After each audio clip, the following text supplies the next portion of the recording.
Hello neighbors, it's Brad here at eTrailer, and today we're taking a look at the Roadmaster rear anti-sway bar on a 2019 Coachmen Pursuit.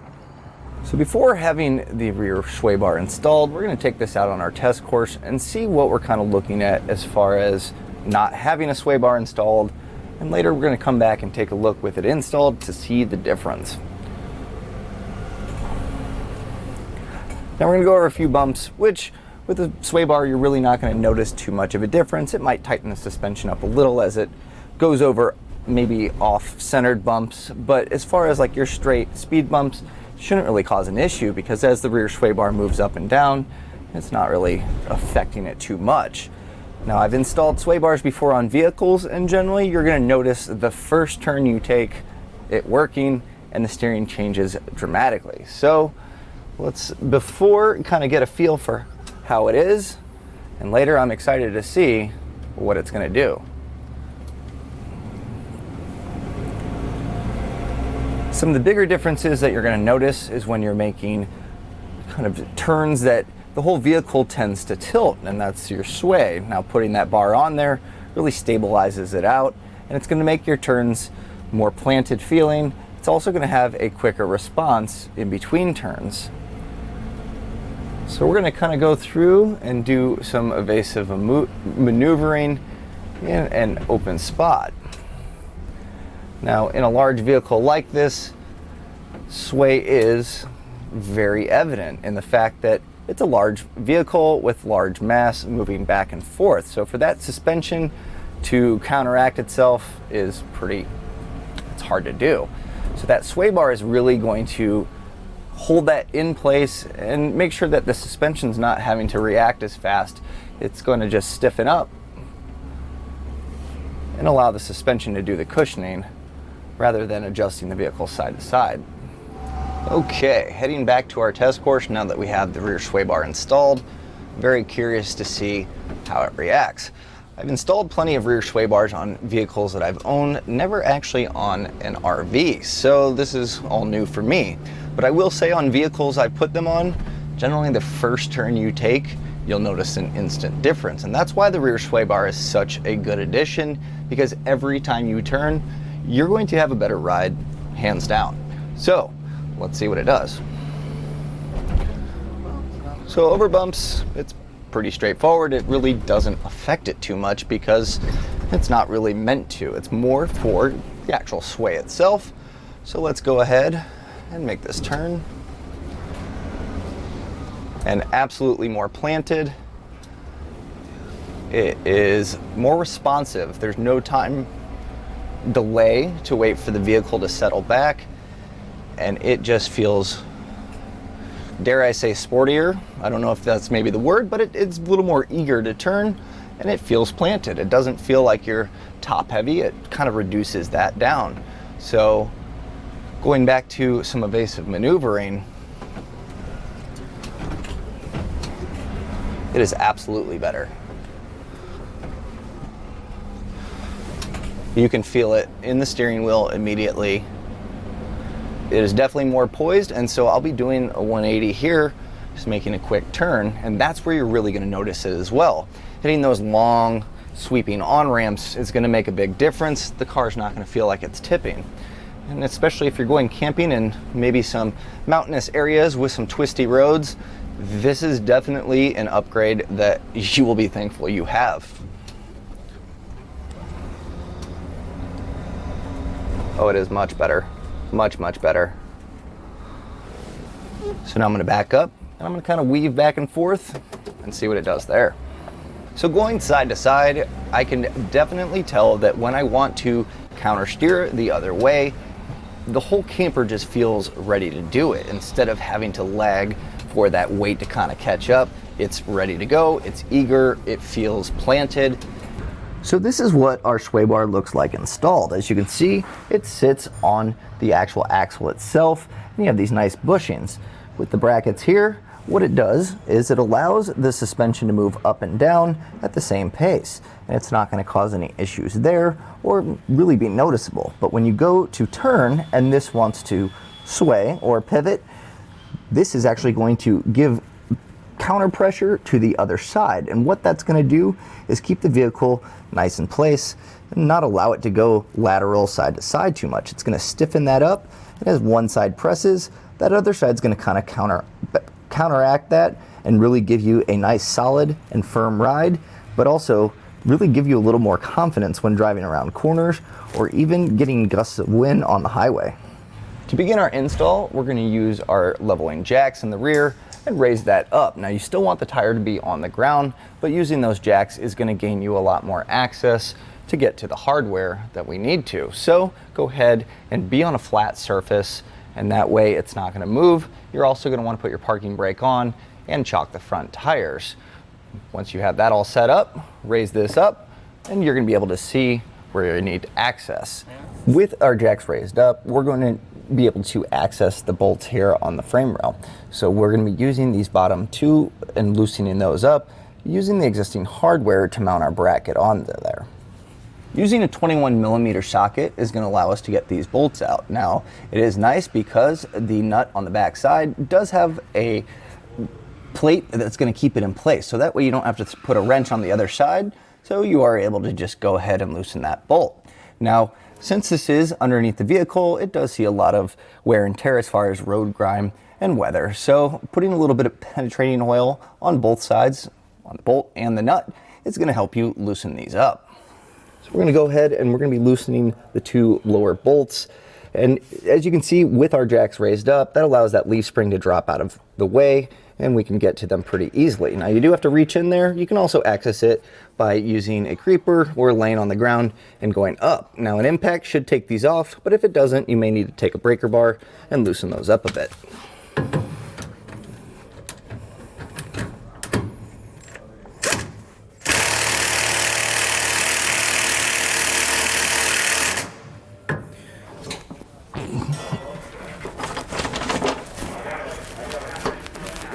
Now that we have a little bit of movement, we could go back with our impact and take these off, but go ahead and make sure they're both loosened up, and it will give you a little bit of trouble, but once you feel that movement going, you should be able to loosen them out. Now as I loosen these up with the impact, the bolt's actually going to stay in place, and it's going to work that back nut off. So go ahead and loosen this up, and you're going to see this fall down, so make sure that you're not laying right underneath it.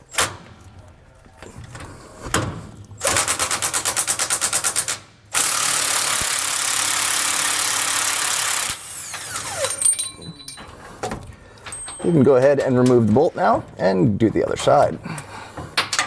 With those two bolts out, we're going to install our bracket. Now you'll have one for each side, and they are identical to each other. So we're going to go ahead and place this on the frame and run our existing factory hardware that we just removed. Now, if you don't have the back nut, you can check the frame rail. It might be hanging out there, but chances are they fell off. So make sure you have your two bolts and your two nuts, and go ahead and put the bracket in place. So this will just slide in. You're going to want to line up both the bolts. Putting one in place will kind of hold that there for me. I'll grab my other one.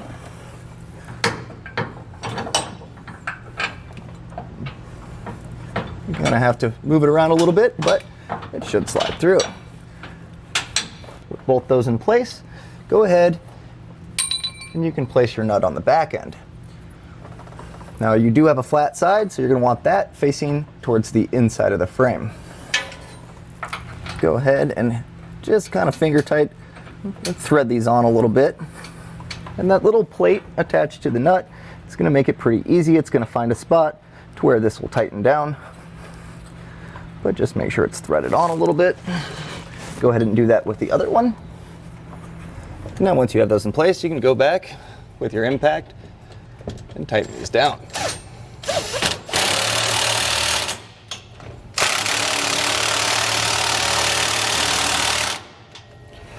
And once you have those tightened down, you can go ahead and repeat the process on the other side of the vehicle. Our next step, we're going to actually remove our shock here from the shock mount. We're going to be putting bolts in here. So in order to remove that, you do have this bolt. It's got two washers and a nut. Now you can use your impact and see if that works, but these again just being underneath the vehicle, they're going to see a little bit of corrosion, so they might give you a little bit of a battle. I suggest putting a little bit of penetrating oil and let that soak for a little bit, and hopefully that should loosen it up. So I'm going to take a 1 1/8 wrench here, and then with my impact, we're going to try to loosen this up.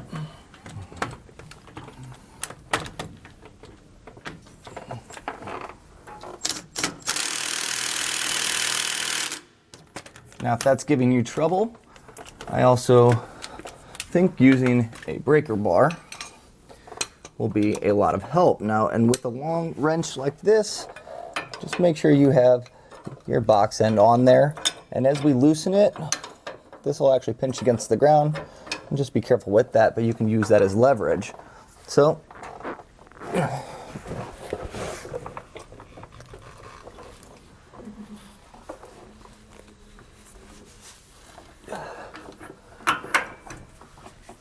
once you get a little bit of movement and get it rotating, I'm going to go ahead and get my impact on here, and we'll get the rest of this off. Now, make sure that you are keeping track of all your hardware.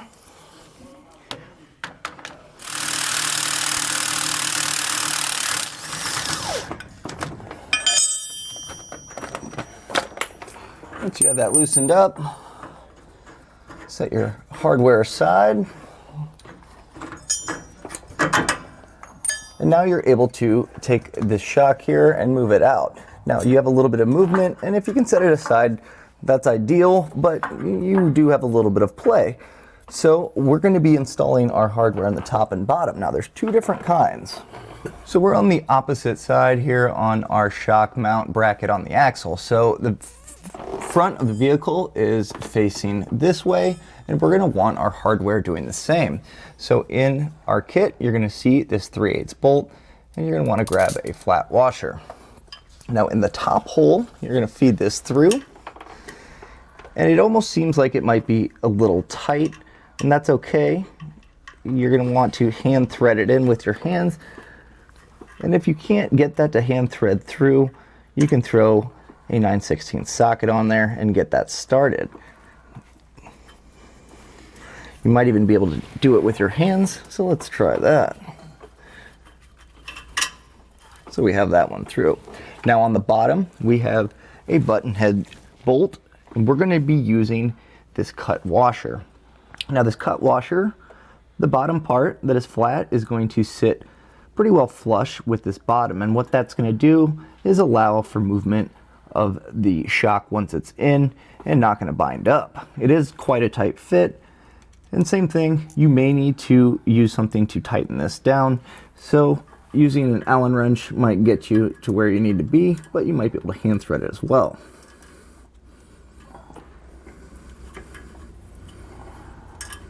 If you have a 7/32 Allen key here, that's going to be really easy to put on there and get rotation. And if you need to, you can put your ratchet on there and get that fed through.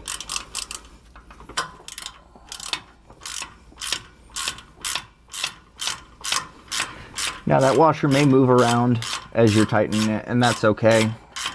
You just want to make sure that once you actually have it in place, that that flat one, or the flat part of that washer is going to be flush with this bottom part of the bracket.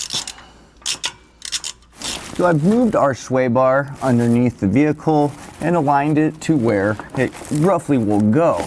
So we have our bushings here that are going to attach to the sway bar, and you have this clamp here, and that's actually going to go on our hardware. But before we do that, you're going to want to remove the bushing, and with your supplied lubricant from the kit, we're going to go ahead and lube these up. And just take a little bit on your finger. You're going to want to coat the inside of it. Now this is going to help for when it gets wet or any moisture. It's not going to cause any squeaking, and it's going to keep this sway bar operating nice and smoothly for a long time to come. So go ahead and coat the inside of this. Now you're going to see it is split, and that's going to allow us to slide this on to the sway bar itself. So once you've coated that up, you can simply open this up. It might be a little stiff, but you should be able to pop that on. And then this clamp here will slide back over. We'll go ahead and repeat the process on the other side before mounting this up. So now we have these bolts in place. Now, the sway bar itself is extremely heavy, so you might want to grab an extra set of hands. And I think what I'm gonna do is use a block of wood, and that way I can pivot this up. You're also gonna wanna have your hardware handy just to hand tighten these on to keep it in place. So let's get ourselves set up. Using a block of wood is really helpful, not only to eliminate having to have two people under here, but also I can pivot this up and see how lined up or lack thereof I am. But it looks pretty good, so I can slide this in place. And make sure you have your hardware handy, and that's going to be your two round flat washers as well as those cut washers. You're also going to have 4 bolts that go with it. So I got my top one through. I'm going to go ahead and I'm going to place my flat washer on.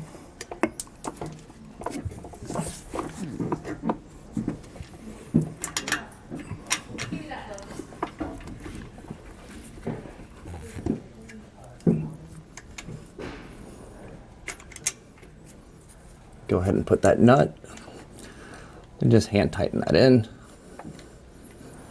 And your hands may be greasy from that lubricant, so just take your time. And also you're going to see that the nut itself is not completely symmetrical, so you're going to want that flat side facing the washer.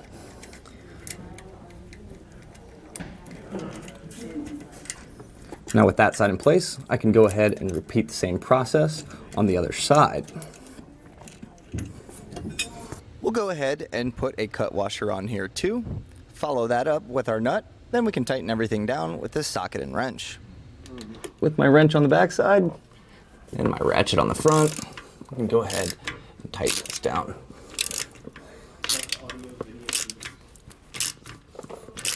So for the bottom bolt, we're going to be using our Allen socket here. If you don't have one of these, you can use an Allen wrench, and we can put that on the button head end. We're going to be using our 9/16 ratcheting socket on the other side. So get this in place.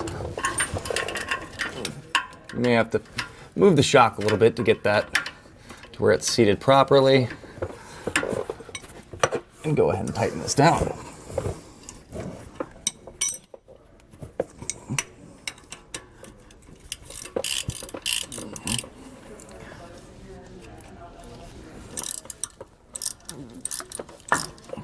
Once you have this tightened down, you're going to repeat the same process on the other side. Now when you tighten the bottom button bolt here, or button head bolt, and on this back side, you're going to want to make sure that this washer does end up staying flush here with that line, and that's going to give you clearance for your shock. So make sure before torquing it down that you don't have this on a different orientation. Make sure that's nice and flat. And then once you have these tightened down, you're going to want to take a torque wrench and torque these down to the specs that are in the manufacturer's instructions. Now this is important to do because once you have these installed and your shock goes back in place, you would have to remove your shock again to get to them. So go ahead and torque these down.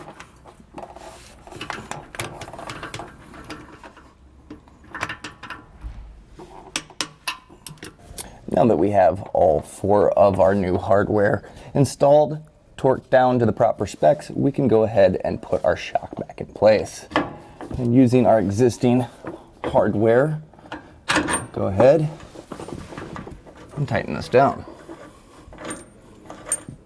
Now while tightening this bolt in to our shock, I did notice the clearances are pretty tight, and it seems like that cap head screw really caused an issue as far as clearances. So we contacted Roadmaster, and if you are having issues, you can omit that washer. But again, it will be a pretty tight fit, and you may need to move this around. I've also used my impact, and once it was kind of fed through here, zipping it in really does help getting it through. So go ahead and tighten this down.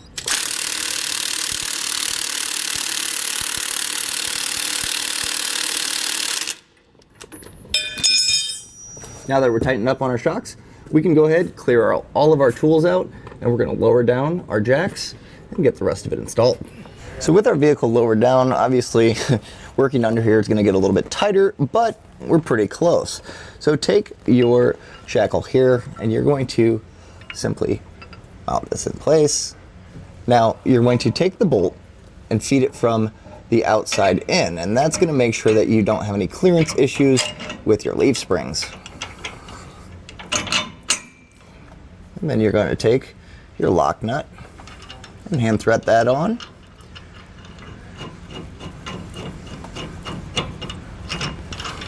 And from there, we're going to grab a 15/16 wrench and our impact and tighten this down. Now, as far as tightening it down, you want it to compress down a little bit on these bushings here, but you don't want to over tighten it because then it really can't move a whole lot. So I'll tighten it down first and then show you kind of where it needs to be as far as tension.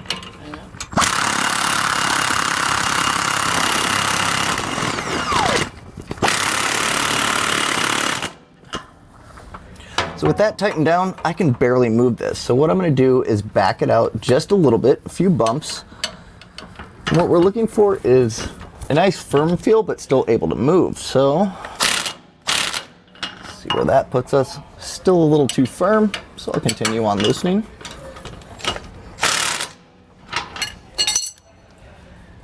And what I want is that to hold itself in place, but I can move this fairly easily. And that's going to allow for a nice smooth suspension, but also firm without any slop.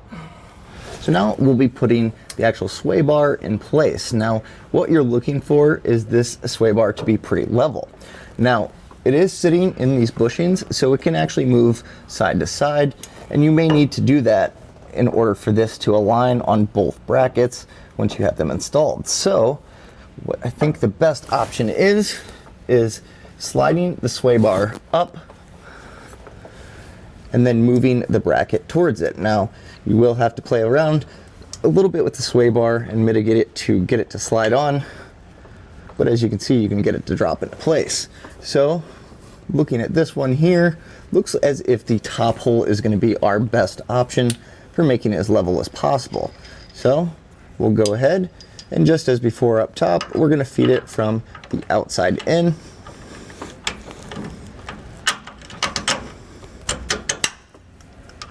Put our lock nut on the back end and then tighten that down.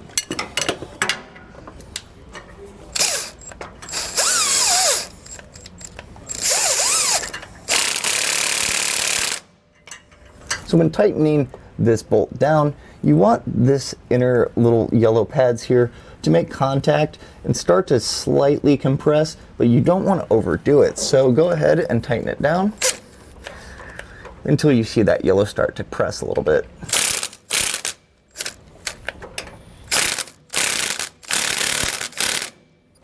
Now we just need to repeat on the other side. Again, feeding the sway bar into the bracket can be a little bit tight, so take your time and you can move it just a little bit. And once it plops in place, you're good to put your bolt through and tighten it down.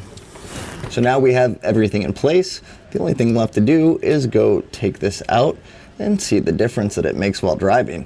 Now once you do drive it, you're going to want to come back under here and make sure that nothing's loosened while driving, which is kind of to be expected. As the suspension moves, it's going to kind of loosen up a little bit. So once you feel it driving around, you're going to be very happy, but make sure you go back and tighten these up, make sure they're spot on. And that was a look and install of the Roadmaster rear anti-sway bar on a 2019 Coachmen Pursuit. Thanks for watching.